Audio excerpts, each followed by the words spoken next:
दोस्तों, आज मैं आपको एक ऐसी कहानी सुनाने जा रहा हूँ, कैसे एक सफाई करने वाली महिला ने अपनी प्रतिभा से एक बहुत बड़ी कंपनी को हिला दिया। यह कहानी आपको सिखाएगी, आप किसी को कम मत समझें।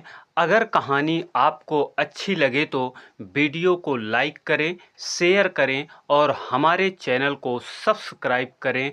बंगलौर की खूबसूरत इमारतों के बीच हर दफ्तर अपनी ऊंचाइयों से पूरे शहर को देखता था। इस इमारत की चौथी मंजिल पर बड़े बड़े अधिकारी अपनी मीटिंग करते थे। वहाँ एक साधारण सी महिला काम करती थी, रोली कौशिक। वह सफाई का काम कर रही थी। रोज सुबह 6 बजे वह अपने छोटे से घर से निकलकर 2 जगह टैक्सी बदलती, फिर दफ्तर पहुंच जाती। उसका काम था खूबसूरत मेजें साफ करना, कुर्सियां व्यवस्थित करना, अधिकारियों के लिए काफ़ी तैयार करना। लेकिन रोली एक साधारण सफाई वाली नहीं थी। उसके पास एक राज था। वह स्नातक की पढ़ाई अर्थशास्त्र में आधी छोड़ चुकी थी। पिता की अचानक मृत्यु के बाद घर की जिम्मेदारी उसके कंधों पर आ गई थी। माँ बीमार थी, छोटा भाई स्कूल में पढ़ता था और उसे अपने घर का किराया भी देना था। उसे अपने सपनों को बंद करके काम की तलाश करनी पड़ी थी। हर दिन वह उन बैठकों को सुनती जहां करोड़ों के फैसले लिए जाते थे। वह समझती कि वे क्या कह रहे हैं और कौन से आंकड़े गलत हैं, कहाँ सही करने की गुंजाइश है। लेकिन वह चुप रहती, क्योंकि वह जानती थी कि उसकी आवाज़ का कोई मतलब नहीं है। सभी अधिकारी उसे एक अदृश्य आदमी की तरह देखते थे। जब वह कमरे में आती, कुछ लोग अपनी बातचीत करना बंद कर देते, जैसे वह कोई जासूस हो। ज़्यादातर लोग उसकी मौजूदगी को नज़रअंदाज कर देते, जैसे वह कुछ भी नहीं है। एक शनिवार की शाम जब हर कर्मचारी अपने घर जा चुका था, रोली अपना सबसे महत्वपूर्ण काम कर रही थी, बोर्ड रूम की सफाई। यह वही कमरा था जहां कंपनी के सबसे बड़े फैसले लिए जाते थे। दीवार पर लगी बड़ी स्क्रीन पर प्रेजेंटेशन के स्लाइड दिख रही थी और हवा में एक बैठक की गूंज बाकी थी। कूड़ादान साफ करते समय उसकी नज़र कुछ कागजों पर पड़ी। ये वही प्रेजेंटेशन के प्रिंट थे जो दिन भर चर्चा में रहे। कागज मुड़े हुए थे और कुछ पर काफी के दाग भी थे। जिज्ञासा अवश्य पर उसे उठाया और पढ़ना शुरू किया। अंतर्राष्ट्रीय विस्तार की रणनीति दक्षिण पूर्व एशिया में निवेश जैसे बढ़ती गई के भवें तनती गई। आंकड़े गलत थे, विश्लेषण अधूरा था। सबसे बड़ी बात, स्थानीय संस्कृति और उपभोक्ता का व्यवहार बिल्कुल नज़रअंदाज किया गया था। उसे याद आया कि कॉलेज में प्रोफेसर गुप्ता जी हमेशा कहते थे, आंकड़े सिर्फ संख्या नहीं हैं, वे लोगों की कहानी कहते हैं। उसने अपना नोट्स निकाला, वही जिसे वह कॉलेज के समय में अर्थशास्त्र के नोट्स बनाई थी। रात 11 बजे से 1 बजे तक खाली दफ्तर में बैठकर उसने हर एक आंकड़े को देखा, गलतियों को पहचाना, फिर अपने सुझाव लिखे। उसके हाथ कांप रहे थे जब वह लिख रही थी, यदि कंपनी दुबई में प्रवेश करना चाहती है तो उसे स्थानीय त्योहारों और खरीदारी को समझना होगा। अगली सुबह सोमवार की रोली के मन में एक साहस जग रहा था। रात भर उसे नींद नहीं आई। वह बार बार सोच रही थी कि क्या वह सही कर रही है। उसने अपने हाथ से लिखी नोट्स को एक फाइल में रखा था। अब वह तय नहीं कर पा रही थी कि इसका क्या करे। शायद मैं गलत सोच रही हूँ, उसने मन में कहा। मैं सिर्फ एक सफाई वाली हूँ, मेरे सुझावों का क्या मतलब। उसे अपने पिता की आवाज़ सुनाई दी। वे हमेशा कहते थे, बेटी, ज्ञान किसी का बंधक नहीं होता। अगर तुम्हारे पास कुछ अच्छा है तो उसे दुनिया के साथ बांटो। हिम्मत दिखाकर उसने वो फाइल बोर्ड रूम की मेज के कोने में रख दी। उसका दिल जोर से धड़क रहा था। वह नहीं जानती थी कि उसकी छोटी सी हरकत पूरी कंपनी की दिशा बदल देगी। दिन की शुरुआत होती है, बोर्ड रूम में हलचल शुरू हो गई। सुबह साफ सफाई का मैनेजर आया, देखा मेज पर एक फाइल रखी है। उसने सोचा यह किसी अधिकारी की होगी, वे भूल गए होंगे। उसने बिना खोले सीईओ अशोक मित्तल के पास भिजवा दिया। अशोक मित्तल बहुत तेज दिमाग का व्यापारी था। मात्र 40 वर्ष की उम्र में इस बहुराष्ट्रीय कंपनी का मुखिया बन गया था। जब उसने फाइल खोली और उसमें हस्तलिखित नोट्स देखे तो वह हैरान रह गया। यह काम किसी प्रोफेशनल एनालिस्ट से ही कम नहीं था। सोमवार की दोपहर रात्रि के बोर्ड रूम में एक महत्वपूर्ण बैठक आयोजित हुई। कंपनी के सभी वरिष्ठ अधिकारी, निदेशक, विभागीय प्रमुख उपस्थित थे। आज का विषय था दक्षिण पूर्व एशिया में कंपनी का विस्तार। यह करोड़ों रुपए का निवेश था और एक भी गलत कदम कंपनी को डुबो सकता था। सीईओ अशोक मित्तल ने मीटिंग की शुरुआत की। उसके सामने दो प्रेजेंटेशन थे, एक आधिकारिक जो मार्केटिंग टीम ने तैयार किया था और दूसरा वह गुमनाम फाइल जो उसे मिली थी। वह स्वयं भी हैरान था क्यों वह उस अज्ञात सुझावों पर भरोसा कर रहा है। दोस्तों, अशोक ने कहा, आज हम एक महत्वपूर्ण निर्णय लेने जा रहे हैं, लेकिन इससे पहले मैं आपको कुछ नए विश्लेषण बताना चाहता हूं।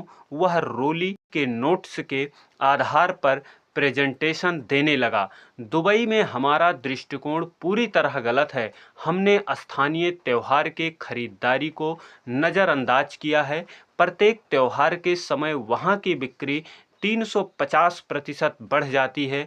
मार्केटिंग जितेंद्र कुमार की भवें तन जाती हैं। ये आंकड़े उसकी रिपोर्ट में नहीं थे। वह हंसकर महसूस कर रहा था। अशोक ने आगे कहा, यह डेटा बताता है कि ग्रामीण क्षेत्रों में वो मोबाइल इंटरनेट बहुक्षेत्रीय शहरों से 40% तेज गति से बन रही हैं। हमें अपनी रणनीति बदलनी होगी। अचानक प्रेजेंटेशन की स्लाइड को ध्यान से देखा और महसूस किया कुछ नोट्स हाथ से लिखे गए हैं। यह हैंड राइटिंग किसकी है? उसने पूछा। अशोक स्लाइड को ध्यान से देखा। वास्तव में एक कोने में कुछ नोट्स हाथ से लिखे गए थे, साफ हिंदी और अंग्रेजी में। ये नोट्स किसी प्रोफेशन से लग रहे थे, लेकिन हैंड राइटिंग थोड़ी अलग थी। जो पहले से इस बात से परेशान था कि उसकी रिपोर्ट को खारिज किया जा रहा है, उठा और बोला, सर, यह तो हैंड राइटिंग दूसरे तरह की लग रही है। ऐसा लगता है जैसे वह थोड़ा रुका और हंसा, फिर बोला, जैसे किसी सफाई वाली ने लिखा हो। हाल में हंसी गूंजी। कुछ लोग मुस्कुराए, कुछ ने अपना सिर हिलाया। बिल्कुल उसी समय रोली पानी लेकर अंदर आई। वह हमेशा की तरह चुपचाप सभी के गिलास में पानी भरने आई थी। जितेंद्र की बात सुनकर उसका दिल तेजी से धड़कने लगा। जितेंद्र ने रोली को देखा और तुरंत चिल्लाया, अरे तू यहाँ क्या कर रही है? यह तुमने लिखा है ना? तुमने हमारे कागजों को छुआ है। रोली के हाथ कांपने लगे, पानी की गिलास हिलने लगी। तुम्हारी हिम्मत कैसे हुई हमारे जरूरी कागजात देखने की? जितेंद्र का गुस्सा बढ़ता जा रहा था। बाहर जाओ। तुरंत के तुरंत हाल में सन्नाटा छा गया। सभी लोग रोली को अजीब तरीके से देख रहे थे। उसकी आंखों में आंसू आ गए, लेकिन वह कुछ नहीं बोली। सिर झुकाकर तेजी से कमरे से बाहर निकल गई। जितेंद्र ने अशोक से कहा, सर, यह बहुत गलत बात है। ये सभी हमारी गोपनीय कागजात तक पहुंच रहे हैं। हमें सुरक्षा बढ़ानी चाहिए। हाल में मौजूद लोग सिर हिला रहे थे, कुछ फुसफुसा रहे थे। ये तो बहुत बुरी बात है। दोस्तों, क्या आपको भी लगता है कि रोली के साथ गलत हुआ है? अगर हाँ तो कमेंट बॉक्स में बताएं। बैठक जारी रही, लेकिन अशोक मित्तल का मन कहीं और रहा। वह रोली के चेहरे के भाव को समझ नहीं पा रहा था। उसने देखा था कि जब जितेंद्र ने उसे डांटा तो उसके चेहरे पर सिर्फ डर नहीं बल्कि गहरा दुख भी था। बैठक के दौरान अशोक ने उन हस्तलिखित नोट्स को फिर ध्यान से देखा। यह कोई मामूली काम नहीं था। जिसने भी यह लिखा था उसे अर्थशास्त्र के विश्लेषण की गहरी जानकारी थी। खासकर दुबई के बारे में एक नोट्स था जो उसे हैरान कर रहा था। दुबई में कृषि पर आधारित व्यवस्था से सेवा क्षेत्र में तेजी से बदलाव हो रहा है। 2024 के बाद रिमोट वर्क कल्चर ने वहां के एटीसी सेक्टर को 50% की दर से बढ़ाया है। यह हमारे लिए एक सुनहरा मौका है। यह जानकारी बिल्कुल सही थी। अशोक जानता था कि यह आंकड़े रिसर्च रिपोर्ट में लिखा था। एक सफाई वाली के पास यह जानकारी कैसे हो सकती है। बैठक खत्म होती है। अशोक अपने ऑफिस में अकेला बैठा सोच रहा था। उसने अपने सहयोगी को बुलाया। मुझे उस सफाई वाली के बारे में जानकारी चाहिए जो अभी बोर्ड हॉल से बाहर गई थी। उसने कुछ देर बाद बताया, सर उसका नाम रोली है, 2 साल से यहाँ काम कर रही है। एचआर के मुताबिक उसने अर्थशास्त्र में बीए की पढ़ाई अधूरी छोड़ी है। अशोक को लगा जैसे ये क्या हो गया, अर्थशास्त्र में बीए। उसने तुरंत उस नोट्स को फिर देखा। अब सब कुछ समझ में आ रहा था। यह काम किसी ट्रेंड प्रोफेशन का था, किसी ऐसे व्यक्ति की जिसे इकोनॉमी की अच्छी समझ थी। अशोक बेचैन हो गया। वह जानता था कि एक बहुत बड़ी गलती हुई है। उसने तुरंत रोली को खोजने लगा। फैसला किया। उसे पता चला कि वह कैंटीन में बैठी है। जब अशोक कैंटीन पहुंचा तो उसने देखा कि रोली एक कोने में अकेली बैठी हुई है। उसकी आंखें लाल थी लेकिन वह रो नहीं रही थी। वह खालीपन से दीवार को देख रही थी। अशोक ने धीरे से उसके पास जाकर कहा, रोली जी, क्या मैं यहाँ पर बैठ सकता हूँ? रोली परेशान हो गई। सीओ उससे बात कर रहे थे, वो भी इतने प्यार और सम्मान से। सर आप यहाँ? रोली ने घबराकर उठने की कोशिश की। नहीं, आप बैठिए, अशोक ने कहा। मुझे आपसे कुछ बात करनी है। अशोक ने वो फाइल निकाली जो रोली के नोट्स थे। यह आपका काम है ना? रोली ने सिर झुका लिया। जी सर, मुझे माफ़ कर दीजिए, मुझे नहीं छूना चाहिए था आपके दस्तावेज को। नहीं, आप गलत समझ रही हैं, अशोक ने कहा। मैं आपसे माफ़ी मांगने आया हूँ। आपके साथ जो भी कुछ हुआ वह गलत था। रोली ने डर से उनकी तरफ देखा। अशोक ने आगे कहा, आपके ये नोट्स ये बहुत शानदार हैं। जो विश्लेषण आपने किया है वो हमारी पूरी मार्केटिंग टीम से अच्छा है। आपने कहाँ से सीखा है? यह सब रोली की आंखों में आंसू आ गए। सर मैंने अर्थशास्त्र में बीए की पढ़ाई पूरी नहीं कर सकी लेकिन मुझे इसमें दिलचस्पी है। मैं अखबार पढ़ती हूँ, इंटरनेट पर भी पढ़ती हूँ। अशोक ने फैसला कर लिया था। वह रोली को वापस बोर्ड हॉल में ले आया। जब ये दोनों हॉल के अंदर प्रवेश करते हैं तो सभी लोग परेशान हो गए। जितेंद्र कुमार के समझ में नहीं आ रहा था। वह कह रहे थे, सभी लोग कृपया अपनी चेयर पर बैठें। अशोक ने अपनी मजबूत आवाज में कहा, मुझे आप सभी को कुछ बताना है। रोली को कुछ समझ नहीं आ रहा था कि उसे यहाँ क्यों लाया गया है। अशोक ने कहा, आज जो प्रेजेंटेशन मैंने दी है वो इस महिला के दिमाग की उपज है। जी हाँ। रोली हाल में थोड़ी सी हलचल हुई। जितेंद्र ने सफाई वाली कहकर अपमानित किया था लेकिन सच यह है, इन्होंने हमारी पूरी मार्केटिंग टीम से बेहतर काम किया है। जितेंद्र का चेहरा लाल हो गया। अशोक ने कहा, रोली ने मार्केट के बारे में विश्लेषण किया है, वो इतना ज़्यादा सटीक है, इससे हमारी कंपनी को करोड़ों रुपए की बचत होगी। उसने सभी की तरफ देखा। अब मैं चाहता हूं कि आप सभी खड़े हों और इस प्रतिभाशाली महिला के लिए तालियों से स्वागत करें। हाल में सन्नाटा था। कोई भी अपनी जगह से नहीं हिला। अशोक की आवाज़ और तेज हुई, मैंने कहा सभी खड़े हो जाएं। जितेंद्र कुमार सबसे बाद में खड़े हुए। उसका चेहरा शर्म से नीचे झुका हुआ था। रोली की आंखों से आंसू बह रहे थे। यह खुशी के आंसू थे। अगले दिन अशोक ने रोली को अपनी ऑफिस में बुलाया। उसके सामने एक ऑफर लेटर रखा था। रोली जी, हमारी कंपनी को एनालिसिस मार्केटिंग की पोस्ट ऑफर कर रही है। साथ ही कंपनी आपके अर्थशास्त्र की पढ़ाई का पूरा खर्च उठाएगी। रोली को यकीन नहीं हो रहा था, सर लेकिन मैं तो सिर्फ एक प्रतिभाशाली महिला हूं। अशोक ने कहा, टैलेंट कहीं भी हो सकता है, जरूरी है उसे पहचानने की। रोली ने अपने हाथों से ऑफर लेटर पर हस्ताक्षर किए। कुछ महीनों बाद रोली ने कॉलेज में दाखिला लिया। दिन में वह कंपनी में काम करती, शाम को अपनी क्लास लेती। उसकी मेहनत और प्रतिभा को देखकर सभी अधिकारी दंग रह गए। उसके विश्लेषण से कई दुबई का व्यापार बहुत सफल रहा। पहले महीने में ही कंपनी को 40% का प्रॉफिट हुआ। जितेंद्र कुमार, जो शुरुआत में रोली का विरोध कर रहा था, अब उसका सबसे बड़ा सहयोगी बन गया था। वह हमेशा कहता, मैंने सबसे बड़ी गलती की थी इसे जज करके। रोली के परिवार की स्थिति सुधर गई। उसकी मां का इलाज हो गया, भाई की पढ़ाई चलती रही, घर में खुशियां लौट आईं।